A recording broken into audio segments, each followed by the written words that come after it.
broad session I'll be covering these 4-5 areas. So and यहाँ पे मैंने ऊपर एक बनाया टाइमलाइन, so you'll know कि मैं कौन सा चीज़ क्या बोल रही हूँ, तो थोड़ा क्लैरिटी रहेगा, बिकॉज आई नो लंबा सेशन में बीच में थोड़ा माइंड इधर उधर हो जाता है, तो ध्यान रखना थोड़ा मुश्किल रहता है. आंसर राइटिंग में सो आपका ये मान लो आपका पेपर है आंसर राइटिंग का, पूरा शीट है आपका, एंड इस शीट में आप देखोगे आपका ब्रॉड आंसर का स्ट्रक्चर होना चाहिए इंट्रो, बॉडी, कंक्लूजन. ये आपको सबको पता होगा, IBC फॉर्मेट बोलते हैं, बहुत कॉमन है. The usual important thing in this is आप इंट्रोडक्शन में क्या लिख सकते हो, बॉडी में क्या लिख सकते हो, कंक्लूजन में क्या लिख सकते हो. That is what I will tell you what I used to write. So introduction में आप ये तीनों में से कुछ भी लिख सकते हो, and I will recommend in this order only, माने इसी इंपॉर्टेंस में ये सबसे पहले. अगर आपको कुछ करंट अफेयर्स याद आ रहा है रिगार्डिंग दैट क्वेश्चन, सबसे पहले आप वो लिखो, सबसे ज़्यादा मार्क देगा आपको, बिकॉज दैट मीन्स आप उसको एक्टिवली कनेक्ट कर पा रहे हो. सेकेंड इज फैक्ट, अगर बिकॉज ये स्टैटिक है तो आपको अगर फैक्ट याद आता है नेक्स्ट फैक्ट लिखोगे. जैसे कि अगर मुझे GST में कुछ पूछा जाएगा उसमें यूजुअली फैक्ट लिखा जाएगा, बिकॉज GST में रिसेंट केसेस जानना इतना अपडेट नहीं होता है. फॉर एग्जाम्पल कुछ अर्थक्वेक में आया, उसमें करंट अफेयर्स आएगा, वर्ल्ड में कहाँ रिसेंट अर्थक्वेक हुआ वो लिखोगे. The recent earthquake in blah blah blah brought to light the disaster, the gravity of this naturally induced something, ऐसे लिख दोगे डिजास्टर. लास्ट अगर आपको ना करंट अफेयर्स पता है ना फैक्ट रेडी है, तो आप फिर क्या करोगे, डेफिनेशन लिख दोगे. An earthquake is a seismic activity when the plates move, जो एक्सप्लेन कर दोगे. सो डेफिनेशन, ये तीन चीज़ आपका इंट्रोडक्शन होना चाहिए. Anything other than that will I feel not fetch you marks. अगर आपको और कुछ याद आ रहा है आप लिख सकते हो, बट आई विल प्रेफर यही तीन. सबसे पहले करंट अफेयर्स, याद नहीं आ रहा फैक्ट, याद नहीं आ रहा डेफिनेशन, कुछ में भी कोई भी पेपर में this will be relevant. Body में आपको क्वेश्चन डायरेक्टली एड्रेस करना है. What I mean directly is आपका क्वेश्चन का कुछ फ्रेमिंग होगा. I will show you one answer I had written later. तो आपका क्वेश्चन में जो फ्रेमिंग है वही क्वेश्चन को ही उठा के लिखो. मान लो आपको क्वेश्चन आ रहा है what are the benefits and let's say वो define an earthquake, why are earthquakes difficult to predict, मान लो ऐसा कुछ क्वेश्चन आ जाता है. आपका करंट अफेयर्स आ जाएगा, recent earthquake in this country और इवन इन इंडिया कहीं पे भी brought to light the importance और the disaster that an earthquake can bring. आपका बॉडी में आ जाएगा पहला पार्ट आपका definition of an earthquake, this will be the heading. I will show you कैसे होगा वो नेक्स्ट पेज में. सो पहला होगा वो, तो आपने डायरेक्टली क्वेश्चन एड्रेस किया है, पूछा गया है डिफाइन है अर्थक्वेक, आपने डिफाइन किया है. Second question is why is it difficult to predict an earthquake. So आपका नेक्स्ट पेज क्वेश्चन आएगा problems in predicting an earthquake. तो आप देखोगे प्रिडिक्टिंग एन अर्थक्वेक मैंने क्वेश्चन से उठाया है. सो जब एग्जामिनर देखेगा उनको लगेगा अरे क्वेश्चन है, आंसर है, डन. बट अगर आप अपना इनोवेशन लिखने लगे, why is it difficult to preempt an earthquake, वो लगेगा नहीं आपने एड्रेस किया है क्वेश्चन को, even if you have actually address the question. So always pick जो आंसर में है, आप वहाँ हेडिंग्स में दिमाग नहीं लगाना. GS 1 2 3 4 में जो है क्वेश्चन वही एग्जैक्ट पेस्ट करना, आपको मार्क मिलेगा. उसका content you will have to write on your own, how why is it difficult to predict and all. Last is conclusion. Conclusion में आपको बहुत वैरायटी मिलेगा. मोस्टली ये सब आप लिख नहीं सकते हो, इंट्रो में अच्छा नहीं लगता. You can write government slogans, for example you can write maximum good governance में देना, maximum minimum government maximum governance, that can be written governance में, गवर्नमेंट स्लोगन्स में आ जाता है. बहुत सारे गवर्नमेंट स्लोगन्स है, यू कैन राइट विकसित भारत, आज़ादी का अमृत महोत्सव, all of these slogans. You can even take slogans that the prime minister has said, because he is a constitutional authority, you can pick his. So prime minister slogans, president भी, because I used to read a lot of president के speeches, उनसे भी मैं लेके लगती थी बहुत time. SDGs सारे याद रखने हैं मेरे, 17 के 17 SDGs मुझे याद है. I had created actually a trick to remember all 17 and so SDG आपको याद रखना पड़ेगा सारा 17, it will fetch you very good marks. Next is current affairs. अगर आपको दो बहुत टॉपिक में होगा, आपके पास 2 करंट अफेयर्स होंगे, तो एक यहाँ लिख देना, एक इधर लिख देना. और ये भी कभी कभी होता है आप लिख रहे हो, आपने फैक्ट लिख दिया बिकॉज आपको करंट अफेयर्स याद नहीं आया. आंसर लिखने बैठे बीच में याद आएगा यहाँ तो करंट अफेयर्स था एक, अब क्या करोगे उसका, आप तो उसको कंक्लूजन में लिख दो. बहुत चीज़ों का आपको मिड आएगा तो वो आपको कंक्लूजन में लिखना है. Way forward is very common, जहाँ पे आपको कुछ और नहीं मिल रहा है, क्वेश्चन में पूछा नहीं है भी तो वे फॉरवर्ड कंक्लूजन में लिखना. If let's say you want to write something which the question has not asked, आपको लगेगा ये रेलेवेंट नहीं है, मैं क्यों लिख रहा हूँ या लिख रही हूँ इसमें, देन अगर ऐसा लगता है आप कंक्लूजन में लिख दो एक्स्ट्रा चीज़. मान लो आपको बोला है चैलेंजेस बताओ, सोल्यूशन पूछा ही नहीं है, सोल्यूशन आपको लिखना चाहिए अपना कंक्लूजन में. Not in your body, because they have not asked it. अगर आप ज़्यादा लिखोगे आप वो सोचेंगे जानबूझ के आप स्पेस खा रहे हो बढ़ाने के लिए आंसर. नेक्स्ट है कि लास्ट है गवर्नमेंट स्कीम्स. गवर्नमेंट स्कीम्स भी लिख सकते हैं. For example government schemes like XYZ have been started to address this very issue, अगर कोई प्रॉब्लम हाईलाइट कर रहे हैं. सो ये हो गया.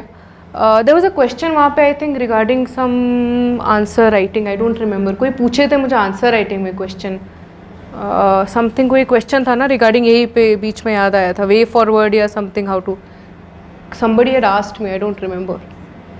अगर किसको याद आया बता देना. I forgot there was some question, मैंने बोला था आंसर राइटिंग में एड्रेस, अभी बीच में आया था समथिंग रिगार्डिंग फॉर्मेट. सो ब्रॉडली यही 3 फॉर्मेट है, आपको ये 3 चीज़ लिखना ज़रूरी है तभी mark. I felt this is what gave me marks when I wrote. ये मैंने नहीं किया था सेकंड अटेम्प्ट में, बहुत जुडिशियसली थोड़ा बहुत फैक्ट लिख दिया था, मोस्टली डेफिनेशंस लिखे थे. ज़्यादा डेफिनेशन लिखोगे मार्क थोड़ा कम मिलेगा, जितना करंट अफेयर्स लिखोगे उतना मार्क मिलेगा. So that's why I felt कि ये इंपॉर्टेंट है. Then I'll go through an example. So this is an answer I wrote. So I will just go through it. एक बार मैंने क्या लिखा था करके. So आप देखोगे ये मेरा क्वेश्चन है, discuss the role of digitisation of land records in the effective implementation of land reforms in India. Digitization of, तो आप देखो मैंने अंडरलाइन किया है, बिकॉज सी 10 मार्कर में another important thing is a 10 marker will have 2 parts to the question. नहीं भी तो आपको आइडेंटिफाई करना पड़ेगा या क्रिएट भी करना पड़ेगा. 15 मार्कर में 3 पेजेस है, 3 parts, so each part 1 page. So यहाँ पे आप देखोगे लगता है एक ही पार्ट है, discuss the role of digitisation of land records in the effective implementation of land reforms in India. लगता है एक ही पार्ट है, रोल बताओ. तो I had to create 2 parts. One is importance, फिर उसके बाद चैलेंजेस आ जाएगा. अगर डिस्कस बोल रहे हैं तो आप ऑलमोस्ट 2 लिख सकते हो अगर आपको मिल नहीं रहा है ज़्यादा. तो मैंने बोला अगर आप कोई चीज़ का रोल लिख रहे हो तो आपको लिखना होगा इसका इंपॉर्टेंस क्या है, बट इसमें प्रॉब्लम्स भी क्या आ रहे हैं करने में. तो I created 2 parts for this. So मेरा फर्स्ट पार्ट रहा ये, सेकेंड पार्ट रहा ये, एंड ये रहा conclusion. So if you come first to my introduction, आप देखोगे यहाँ पे मैंने क्या लिखा है, with about 95% of land records digitized, again source PIB के हिसाब से, the digital India land records modernization programme, ये एक स्कीम है गवर्नमेंट का, DIL RMP has enable digital transformation. इसमें आप देखो मैंने 2 फैक्ट लिखा है. एक तो लिखा है कि कितना लैंड रिकॉर्ड डिजिटाइज्ड हुए हैं, ये मेरा फैक्ट शीट में रेडी था, बिकॉज लैंड रिफॉर्म्स आपका एक टॉपिक है GS3 में, you should have this data with you. And ये एक स्कीम आप बहुत जानोगे, आप पढ़ोगे तो ये 2 फैक्ट मैंने लिखा है. So this will fetch higher mark then if मैंने सिर्फ 95 लिखा होता है. दिस शोज कि मुझे स्कीम भी पता है, ये भी पता है. And digital transformation underline, underlining is important. आप देखोगे हर जगह मैंने अंडरलाइन किया है. अंडरलाइन का मैं एक ट्रिक फॉलो करती थी, अंडरलाइनिंग शुड बी सच कि अगर एग्जामिनर सिर्फ अंडरलाइन वर्ड पढ़े उसको आंसर समझ आ जाए. तो उनको इसलिए यू विल नेवर अंडरलाइन 2 ये सब. आप देखोगे सारा अंडरलाइन, आप सिर्फ मेरा अंडरलाइन पढ़ो, आंसर मत पढ़ो और कुछ, you will understand what I have written more if you know the topic that is. So मान लो आप importance of digitisation of land record, let us just read what I have underlined and not anything else. Presumptive conclusive titling, अगर आपको presumptive conclusive titling पता है आप समझ जाओगे मैंने क्या लिखा होगा. You don't need to read all this actually. Similarly यहाँ लिखोगे litigation greater ownership, so litigation को रिड्यूस कर रहा है because of greater ownership. So ऐसे हर चीज़, so this might seem a little abstract to you because आपने अगर ये टॉपिक नहीं पढ़ा है बहुत एब्स्ट्रैक्ट लगेगा, but when you start reading this topic आपको ये समझ आ जाएगा just by reading the underline words. So ये रहा इंपॉर्टेंस ऑफ डिजिटाइजेशन. इसमें मैंने 5 पॉइंट लिखा है, तो बिकॉज 10 मार्कर है 10 पॉइंट्स, 15 मार्कर 15 पॉइंट्स मिनिमम. उससे ज़्यादा लिखोगे तो और अच्छा अगर स्पेस में मिलता है. हाँ, I think the question was on spacing. Yes, the question was on spacing कि how did I know fit कैसे करना है, या words how do I reach the word limit. Yes, so question was on that. So ideally आप एक answer लिखोगे, आप count करोगे, आपको समझ आ जाएगा आपका 150 वर्ड्स कितना हुआ है. So usually what will happen is, बहुत लोग होते हैं जिनका छोटा हैंड राइटिंग होता है, आपका आंसर यहाँ खत्म हो जाएगा, राइट, बिकॉज आपका 150 वर्ड्स इधर खत्म हो जाएगा अगर आपका छोटा हैंड राइटिंग है. यू विल नॉट, मेरा हैंड राइटिंग थोड़ा बड़ा है, बड़ा देन यूजुअल, छोटा होने से इधर तक आ जाएगा. So I have seen people, because I didn't face that issue, जो छोटे हैंड राइटिंग में लिखते हैं मेनी टाइम्स वो इतना तक भी लिख के छोड़ देंगे ब्लैंक, बिकॉज उनका 150 वर्ड हो गया. There is no issue if you write 150 से ज़्यादा. The only issue will be you will miss out on any other question. आपके पास टाइम नहीं होगा मेन्स में. I will tell you the time for a 10 marker you have 6 minutes, maximum 7. मैं actually घर में 3 घंटा में पेपर नहीं देती थी, मैं घर में 2 hours 40 minutes में देती थी, 20 मिनट कम में लिखती थी, बिकॉज फाइनल एग्जामिनेशन में टेंशन में टाइम बढ़ जाएगा. So I could finish a 3 hour paper at home in 2 hour 40 minutes. Final exam में मैं गई इसलिए मैं 2 minute पहले ख़त्म कर पाई exam paper, and then I went back and underline जो छूट गया I could do. So you have 6, अगर आप मेरा 2 hour 40 minute time limit follow कर रहे हो, 6 minutes for a 10 marker, almost 9 to 10 minutes for a 15 marker, and this includes reading the question, understanding it, writing it. Not सब 6 minute के अंदर आपको करना है. इसलिए अगर आप 150 से ज़्यादा लिख रहे हो आपका टाइम प्रॉब्लम होगा इनमें, you will not be able to finish the paper. So I will recommend थोड़ा, इफ़ यू कैन बड़ा करो हैंड राइटिंग उनको. मुझे लगता है, again this is my analysis, no confirmation, मुझे लगता है थोड़ा भरा भरा पेज अच्छा लगता है, तो आप थोड़ा ट्राई करो कि थोड़ा बड़ा लिखो, because it's easy to read also. So I use to write. So ये हो गया पहला पार्ट बॉडी में, importance of, this is one way of representing. I'll show you some ways in which I used to represent answers. आपको खुद अपना अपना वे निकालना पड़ेगा. सो ये हो गया एक मेथड, मैं आपको 2-3 दे दूंगी जो मैंने बनाए थे. उसके बियॉन्ड अगर आपको कुछ आ रहा है आप please think and right. So ये हो गया 5 पॉइंट उसमें. So this is one way of writing. अगर आप पूरा ऐसे ऐसे लिखोगे इस फॉर्मेट में, examiner might get a little board with this format of writing after a point of time. सब ऐसा लिखते हैं, तो ये जस्ट है मोनोटनी को ब्रेक, बिकॉज ये 4th क्वेश्चन है. मोनोटनी को ब्रेक करने के लिए मैंने ऐसे डायग्राम बना दिया. सिमिलरली नेक्स्ट है, however there are still certain challenges. मैंने ये 5 चैलेंज लिखा. देन लास्ट में आप देखोगे, हाँ मैं इंडेंटेशन करती थी आंसर में.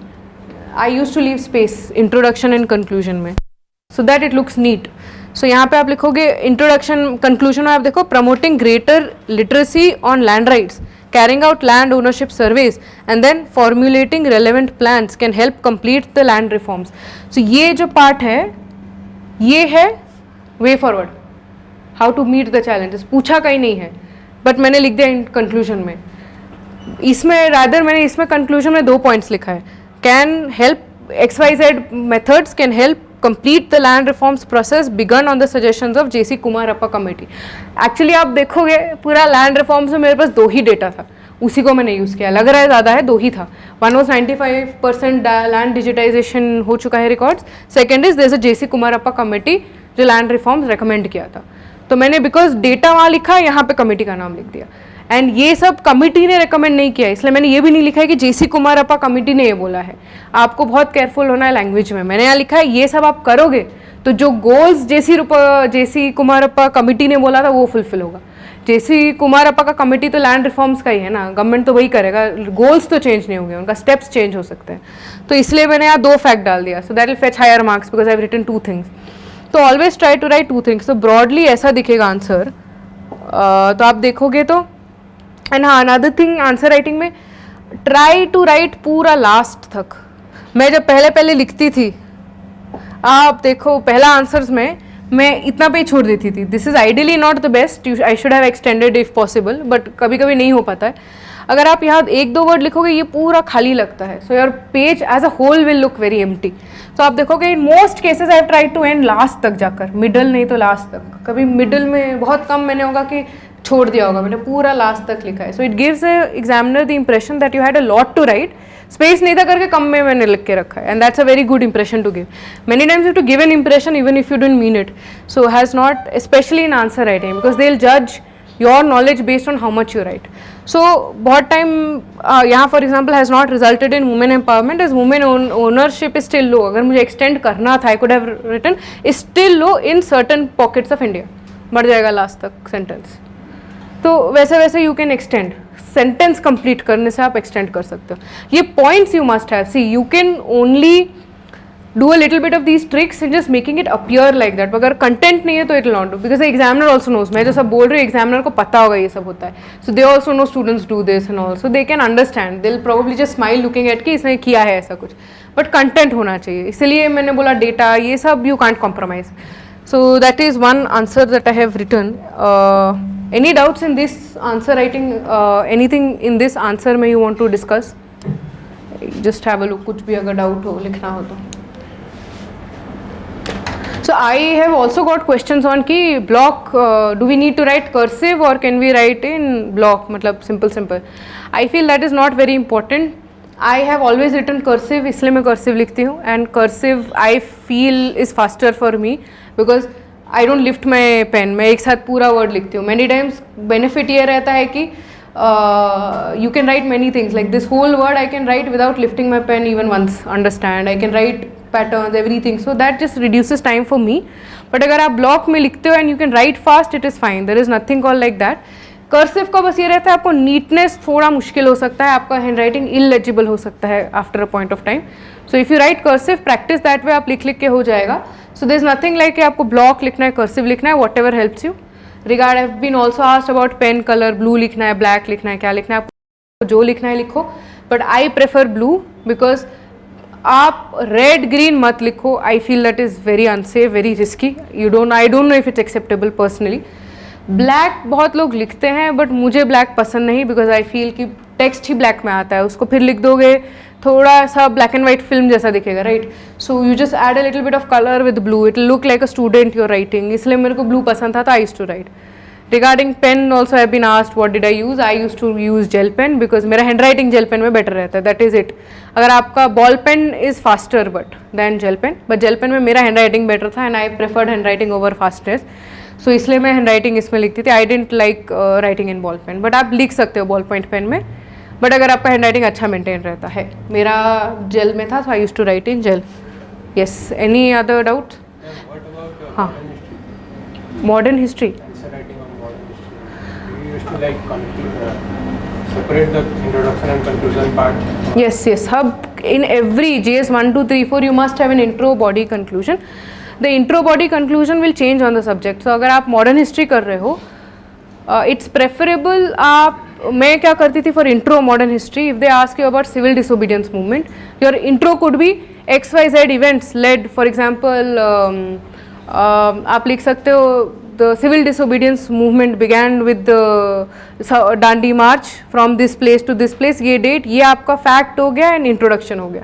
So in modern history में one way you could do is कि जो event पूछा है उसका पहला जो event है उसको आप intro में लिख दो.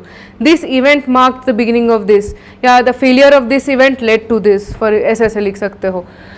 Conclusion में आप लिख सकते हो वो event के बाद क्या हुआ. सो सिविल द फेलियर, अगर सिविल डिसोबीडियंस में कुछ पूछोगे आप लिखोगे पॉजिटिव वे में एंड करना. You can write the lessons learn from the civil disobedience movement helped Mahatma Gandhi और Gandhi ji in improving the tactics in quit India movement, because of which it became a greater success, bla blah bla. So वैसे आप लिख सकते हो. सो हर एक का इंट्रो कंक्लूजन चेंज होगा, but broadly like that. History में मैं ऐसे प्रीडिसेसर सक्सेसर इवेंट लिखती थी.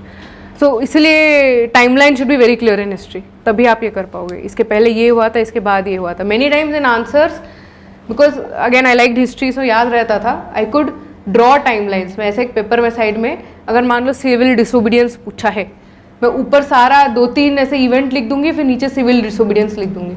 सो एग्जामिनर को पता होगा मुझे पूरा टाइमलाइन पता है इसके पहले क्या हुआ. That will give you greater marks, but थोड़ा रिस्की है. You must be very clear क्या टाइमलाइन है कोई भी इवेंट का. तो आप लिख सकते हो बट बी वेरी क्लियर. तो बहुत सारे में मैं ऐसे लिखती थी जो मुझे क्लैरिटी था या मुझे पसंद था. एंशिएंट हिस्ट्री में भी I used to write. For example आपको मौर्यन एम्पायर या नहीं, मान लो आपको मौर्यन मिल रहा है एम्पायर कोई question, you will write, you can write Indus valley civilization, rise of regional state, rise of Magadh and then Mauryan empire. तो आप ये टाइमलाइन बना दोगे, उनको पता चल जाएगा आपको मॉडर्न एंशिएंट हिस्ट्री अच्छे से पता है, इसके पहले क्या था, इसके बाद क्या आ रहा है. So like that, timelines can be drawn in history. That will fetch you marks. Anything else? Answer writing में? How could I know that my answer are within the prescribed one limit or not more than that or not less than that? Count one by one. पहले तो I used to count. So one way is you manually sit and count. तो आपको idea, आपका जब लिख रहे हो आप handwriting, there will be a broad idea. आप देखोगे इसमें वर्ड्स बड़ा है, बट मेरा ऑलमोस्ट 6 to 7 वर्ड्स पर लाइन होता है. ब्रॉडली आप कहीं पे भी देखोगे मोस्टली 6 to 7 होगा, अनलेस मैंने थोड़ा इंडेंटेशन कहीं हो गया हो. तो in that case what will happen is I actually never, if you count this I don't know if it is 150. I am presuming it is 150 because मैंने बहुत पहले एक बार काउंट किया था and I realized मैं लास्ट तक लिखने से मेरा 150 बैठ रहा है. सो पहला आप जब लिखोगे आंसर, उसके बाद आपका एक पर्टिकुलर वे ऑफ राइटिंग हो जाता है. So that's how, you don't need to actually count for every. एक बार आप लिख दिए, मेरा गोल था एंड तक लिखना है, तभी मेरा 150 होगा. If I stop here it is not 150, I knew. So आपको वैसे फिगर आउट करना है आपका हैंड राइटिंग में. ऐसे में आप भी, हाँ ऐसे में भी मेरा होता था 10 पेजेस मिनिमम. 10.5 होने से ठीक रेंज में रहता था. तो I calculated after writing 4-5 essays you will calculate in 1 page how many words you right, because आप देखोगे आपका एक परसिस्टेंट पैटर्न होता है. इन 1 page you will and up writing those many only. So I had calculated, for me it was 10.5 pages. So उसके हिसाब से I used to do. Yes. Are paragraphs appreciated while writing answers? UPSC में I will say मैं कभी नहीं, I never wrote paragraphs because I feel paragraphs can be tedious to read. अगर मैं आपको अभी paragraph दूंगी पढ़ने के लिए, you will get bored in the middle. So I preferred writing in points because I wanted to show the examiner कि I have more number of points and it should be easy to read. Because whenever you write an answer, think from the examiner's point of view. I as an examiner would like if somebody writes in points because I have to check, let's say 10-20 copies in a day. I will not have the patience to read lamba unless it's essay writing because that's the point of it. I prefer writing in points because आपका mind भी clarity रहेगा. Paragraph आप लिख सकते हो but I never wrote. I still feel this is better because it's to the point, it does not exaggerate much. मैं पहले लिखती थी पैराग्राफ में but then that became tedious. मेरे ऑप्शनल में मैं पैराग्राफ में लिखती थी but almost. But it was not as short as this, but it was a little long, but I never wrote in full paragraphs. The only paragraphs I had was the intro and conclusion in my answer. That's it.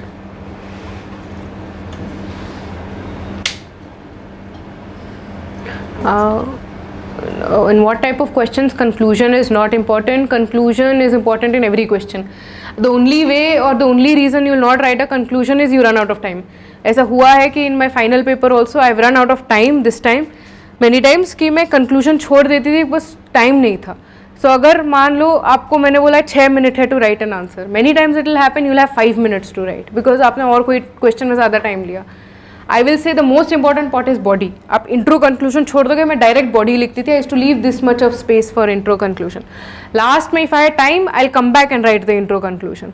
But my first priority will be because see आपको ये कितना mark देगा, एक maximum 1 and this will give you maximum 1 mark. Body will give you the rest of the marks. So at a time when you're struggling to finish a paper, it's important to have the body and then intro conclusion. तो in a 10 marker it's difficult to even score 5, 6, 6, 7 मिल रहा है तो बहुत अच्छा mark है.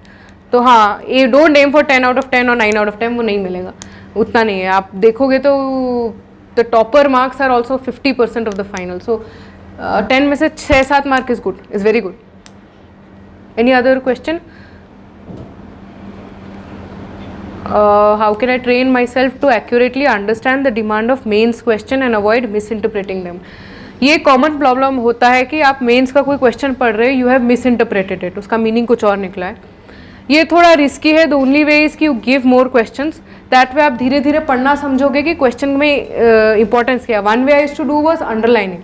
सो आप देखोगे digitization of land records, implementation of land records, I have underline these two कि ये क्वेश्चन है. तो बार बार because see the moment you read the question, the moment you finish India, you have to start writing. You don't have time to sit and think and write.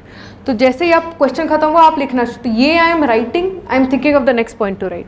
So when I am reading the question I am already thought of मेरा intro क्या होगा. Because the moment I see land records, I know मेरा एक intro है land records which is this fact, so I will start writing the fact. The moment I reached here I will start thinking of what should be my next part. So आपको हमेशा एक part आगे सोचना है. Demand main का है best, I will say sit with the mains. कोई भी क्वेश्चन आप पढ़ रहे हो वो आप ऑनलाइन करो. This is something that I was saying on how to do papers also. बहुत सारा क्वेश्चंस होगा, आप बस बैठ के आइडिएट करो, डिस्कस द रोल ऑफ. पहले it might take you almost 20 minutes और even 10-15 minutes to understand a question. Once you get comfortable with it, it will not take you that time. आप immediately समझ लोगे. Because this all that you see is once I have written mains. This is probably in September में मेरा mains था, so this must have been in August. This is just 1 month before my mains. So of course it will be high quality because I have to write mains in 1 month. तो आप जब लिखना शुरू करोगे don't expect this. ये मेरा first answer if you will see it was very bad. ये है मेंस के पहले, इसलिए आई एम सेइंग कि ये कंपेयर मत करो आप. The only way you can do is by reading and reading more and more question. Regarding giving tests, I'll recommend one thing that I did. So I never wrote always all tests. Let me see, आगे जगह है नहीं तो पीछे I'll show. हाँ, ये वाला point I will cover, but let me say what I was trying to say which is regarding test paper कैसे देना है. I use to give 3 hour paper for each of each GS paper, GS 1, 2, 3, 4, 4 each. Ethics का use to give 2 extras because वो जितना आप पढ़ोगे ethics उतना better है. So almost 16 papers I wrote पूरा 3 घंटा बैठ के, और 2 hours 40 minutes for me. I use to write full बैठ के. But I actually gave a lot of papers without writing full. So मान लो आपको एक पेपर है, कोई भी आप इंस्टीट्यूट का एक पेपर ले लो, उसमें क्वेश्चंस होगा. I use to do something called ideation of a paper. So मान लो आपको एक क्वेश्चन आया, यही क्वेश्चन आप ले लेते हैं, let us take the back question only. अगर मान लो आप ये लिख नहीं रहे हो कुछ भी, आपको सिर्फ ideation, I use to call it the ideation method to complete a paper was discuss the role of digitisation of land records and effective implementation of land reforms in India. तो अगर मुझे पूरा आंसर नहीं लिखना है, I will try to answer this question through a rough note in just 2 minutes। सो यहाँ पे होगा, मैं ऊपर लिख दूँगी एग्जैक्टली ऐसा क्वेश्चन होगा, I write this, I write intro, I write 95% and then DILRMP। So मुझे पता है ये दोनों क्या है, राइट। आई नो कि इंट्रोडक्शन में I have to write 95% land records, DILRMP लिखना है, that will be my intro, that is it. Next I will write, मान लो importance, I draw like this, एक इंपॉर्टेंस मैं लिख दूंगी presumptive to conclusive, I write P and C, I not right presumptive word because मुझे पता है presumptive क्या है, P क्या है, C क्या है। आई हियर राइट, मान लो reduces, I draw symbol like this, litigation, litti, I'll not even write litigation, I'll write litigation, I know what is this word. Then I will write, for example, helps understand land ownership, so I'll write land ownership patterns. I'll just write keywords of every answer because I know इसको full sentence क्या बनाना है final में। So ये आप पूरा अगर सब 20 questions का करोगे, you can finish a 3-hour paper in 1.5 hour. That way in a day I could finish 4-5 papers. So बहुत सारा मैं ऐसे भी करती थी, I didn't write full length. This I did once I was sure I can finish a paper in 3 hours. Never do this in the beginning because फिर आप ये करने लगोगे but अगर आप पूरा लिखने में ही आपको ज़्यादा टाइम लग रहा है, कोई पॉइंट नहीं है। I did this after I had written a 3-hour paper. So I was confident कि if I expanded this I can finish it in 6 minutes. So मैंने बहुत पेपर ऐसे ही है। And then ये हो गया main point. Then मान लो आप लिख रहे हो challenges. Then I'll write challenges. Then I'll write 2-3 challenges like that. And then I'll write conclusion.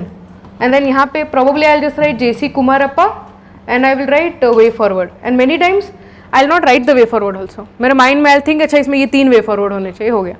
And then after I've done this, I will read the model answer key that is provided. If there is something extra, I'll add.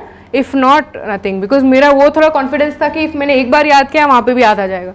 I need to know what I don't know. So I used to read the model answer key to figure out कि or what else can I add on to it. So that is why this way अगर आप करोगे 1.5 hour paper, you can do 1 paper. As I got nearer to my mains, I didn't have time to write so many 3-hour papers. I started doing a lot of this. That way I covered many more papers. I think I would have done 4-5 more of each paper just by doing this. This itself will take time, but it's a fun exercise. आपका thinking, because see, this was told to me by somebody जो last time select हुए थे, that mains is 70% about thinking, 30% about speed.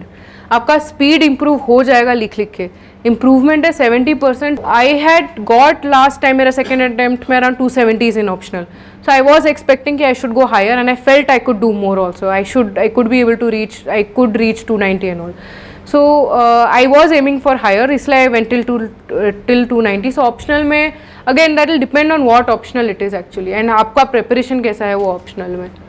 Safe range ऐसा कोई नहीं है actually, because cumulative marks matter. तो अगर आप मेंस में ख़राब कर दिए, ऑप्शनल में पुल कर लिए, गुड. ऑप्शनल कम हो गया, मेंस बहुत हाई हो गया. That many candidates this year who have done exceptionally well in mains. Optional अच्छा नहीं है उनका, बट तब भी they have done very well because उनका क्यूमुलेटिव हाई हो गया. So I use to focus on essay and optional, not so much on GS. what are some topics to identify command words like analyze, discuss. okay, so जो words दिए उसके basis में analyze means plus minus दोनों देना है आपको, criticism, pros and cons दोनों. Discuss में यूजुअली प्रोज ही लिखना होता है. अगर आपको नहीं बोला है, मैंने यहाँ पे चैलेंजेस लिख दिया है बट कॉन्स नहीं लिखा. यहाँ पे I didn't right why you should not do land records because anyway you can't write against it because it's a good move. But in general discuss means you just elucidate जो है, don't just write usually pro, explain the topic discuss में. Critically evaluate, you must write against. Half of 50% of your answer should be against because critically मतलब वही होता है. And that's it. I think यही 3 words पूछा है. And yes, any other doubts regarding this answer writing? Okay, I'll go to some things you should keep in mind. Make it easy for the examiner. मैंने जो बोला, this could be in way you present. So I'll tell you some ways I presented my answer if that helps in how to write. So आप जब answer लिख रहे हो, ये पीछे वाला में आप देखोगे, ये हेडिंग्स है आपका, तो मैंने बॉक्स में डाला है headings, right. There are various ways you can make that box. Last time मैंने ऑफलाइन में बताया था once the session got over. One is definitely this simple box. सब बनाते हैं. This is very common. I used to also write like this headings. This is another box, so 2 brackets and you add. Another is like this. So I mean you just do 2 like this and like that. So this is another box that you make. Then another box that you could make is like this. So ये सब मैंने ऐसे ही बैठ के बनाया था free time. You just sit and think how can you make creative boxes. सो यहाँ पे पुराने में यहाँ पे आपका हेडिंग रहेगा, देन नीचे content. Another way of representing answer could भी आप ये लिखे हो, यहाँ एक आंसर लिखा, this is usual way of writing box, उसके नीचे आपका पॉइंट. अनदर वे इज कि आपका ये बॉक्स है, आप ऐसे लिखोगे जो मैंने लास्ट आंसर में लिखा है 5 points. This is another way of representing. Another way of representing is the simple middle वाला, एक एरो इधर. तो यहाँ आप क्लाउड भी बना सकते हो, बॉक्स भी बना सकते हो, मिडल ऑफ द पेज में रहेगा ये. I will advise don't use this format for a critical part of the question. मतलब अगर क्वेश्चन में ही आपको बोला है answer this, right challenges of this move, don't make this. ये थोड़ा it's good for secondary additional details that are not asked in the main answer. I will prefer. So ये तब बनाती थी मैं छोटा सा. Then you can draw. Primarily I use to use a lot of this and this and this. ये 3 ही use होता था. I didn't like this ultimately, so I didn't try use this. मैं यही सब यूज़ करती थी. So like that you have to find out how to beautify your answers in a way to make it neat. ये आप पहले से prepare करके जाओ. फॉर एग्जाम्पल अगर आप यहाँ पे जाओगे, so I am rubbing this, अगर आपने नोट कर लिया, so I will tell you ethics में आपका केस स्टडीज में आपको प्रोज एंड कॉन्स लिखना है हर मूव का. I had made different ways to write that pros and cons actually, because usually people write like this. अगर ये आपका पेज है, people will write like this: pros, cons. This is the usual way of writing. This is one way. What I used to do, another way of writing was, ये page है, so वो I will do something like this. So this will look like a signboard. We say ना left right जाने वाला signboard. This becomes that signboard and this becomes your pro and this becomes your con. So then this looks like I'm showing there are 2 ways to go about this question. Another way you could draw the same thing is, so this is again, there are many things I tried but they didn't work out when I tried in final. Another way that I made was like a तराजू. इंसाफ का तराजू जैसा होता है वैसा बनाया था मैंने, like this: pro, con. This in real life became a problem because I couldn't make a very good triangle. ये थोड़ा शेप खराब हो जाता था, जगह कम था. I didn't do it in final. I left this. But if you can make it, it's also a very good way to show that there are pros and cons of an action. ये एक वे होता था. Another way is very simple. Mains में आप जैसे लिखते हो pros ऐसे, ये मैं यूज़ करती थी. cons ये थोड़ा प्रॉब्लम हो जाता है बिकॉज हम इंग्लिश लेफ्ट टू राइट लिखते हैं, तो यहाँ पे लिखने में थोड़ा इशू हो सकता है, but you can manage. So like this आपको बैठ के अलग अलग तरीका सोचना होगा to make it unique. So I used to do a lot this online. बैठ के I used to just think. So free time में इवनिंग में when you tired do this, तब माइंड थोड़ा क्रिएटिव सोच सकता है. So that is why I said make it easy for the examiner. These visually appealing things examiners like, because it is easy for them. Imagine they are checking almost 10-20 copies per day. What will make your copy stand out? If it stands out, they'll give you marks. One is definitely content, second is the way you present your answers. इसलिए I am giving कि focus a little on your presentation also. You don't need to give a day every day to think of it. Just every few days free लगे तो बीच में just think on how to improve it. Next is make your answer stand out. जैसे मैंने बोला, all of that you can do to make it unique. Fact, all that I gave you are these methods of doing it, the strategy. फिर उसको improve करने के लिए आपको individual effort डालना होगा कि कहाँ से लाऊंगा मैं. I used to use this. Had I given again, I might have come up with more probably. Then practice answer writing. This is very important. If you don't practice, you will not be able to recall, you will not be able to write. Preferably do daily. I would advise doing daily. That will help because आपका prelims के बाद जो time मिलेगा it will be very effective. Because मैंने इतना सारा जो आपको बोला answer writing में fact, figure, diagram, ये सब आप प्रीलिम्स के बाद करोगे.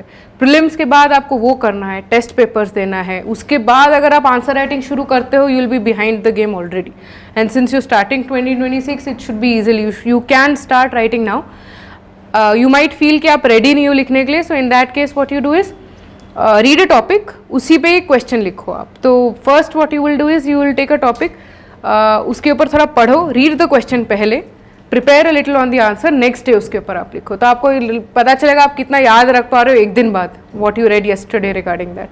Once you're comfortable with this, then what you do is you look at the question in the morning, मतलब you look at the question, you look at the source book and then immediately write. 15-20 minute लगेगा पहले आपको, फिर धीरे धीरे आपका time होगा. Then you do कि you don't prepare, आप just टॉपिक पढ़ो. मान लो आपको पता है कि इक्वालिटी पे या लेट्स से हंगर नहीं, ह्यूमन रिसोर्सेज एक टॉपिक है, उसमें आपको कुछ आ रहा है, तो आप ह्यूमन रिसोर्स पर आपका जो नोट है पूरा पढ़ो. And then you write see a question and then write it. तो अगर आपको कुछ पता चल रहा है अच्छा मेरा नोट्स इनफ नहीं है आंसर के लिए, so then you have to update your notes so that वो जो आंसर का पॉइंट्स यहाँ आ रहा है.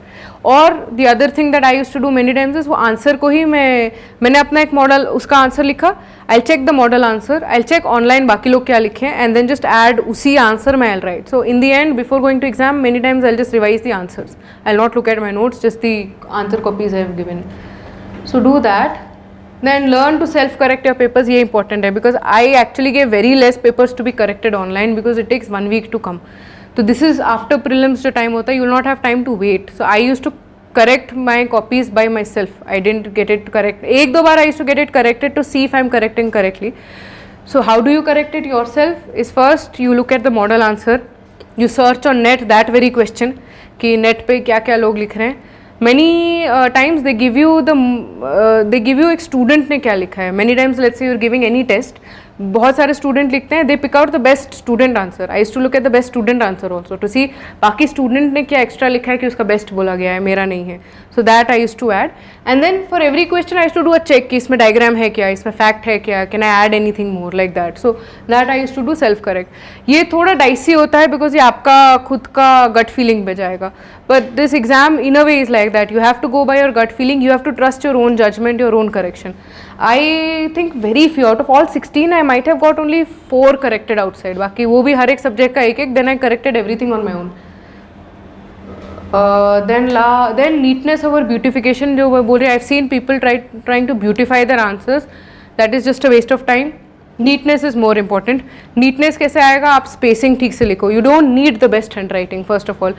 आपका handwriting legible होना चाहिए. So अगर आप देखोगे मेरा आंसर में it needn't be the most beautiful but the point is it needs to be legible. So आप देख रहे हो मैं यहाँ पे जो स्पेस छोड़ रही हूँ that is just ताकि वो थोड़ा नीट लगे, थोड़ा लाइन बना दिया ताकि ये दोनों डिस्टिंक्ट. अगर मैं लाइन नहीं बनाती एक कंटिन्यूस लगता है, it would have looked a little unneat. So इसलिए I did this. Then you do challenges. So you see spacing, थोड़ा वाइड गैप छोड़ना बीच में, जितना थोड़ा छोड़ना, not too much. And then her line के बीच में गैप छोड़ना. ये the gap here is less than the gap here because ये एक पैराग्राफ है. ये सब आप लिख के हो जाएगा. So you'll see you just need to be neat. You don't need to have the best handwriting. And this I wrote exactly like an exam setting. So मेरा final में handwriting भी ऐसा रहता है. So sometimes some of you might find this neat and beautiful, but many might not also find it neat and beautiful. So it's about just being neat. Beautiful पे focus मत करो. As long as you're neat, you're good to go. I've seen people with very bad handwritings getting good marks because it's neat. The examiners are used to reading a lot of handwriting. So don't be worried about कि handwriting समझ नहीं आ रहा. अगर बहुत खराब है then work on it. That's all. And I think yes, that is all.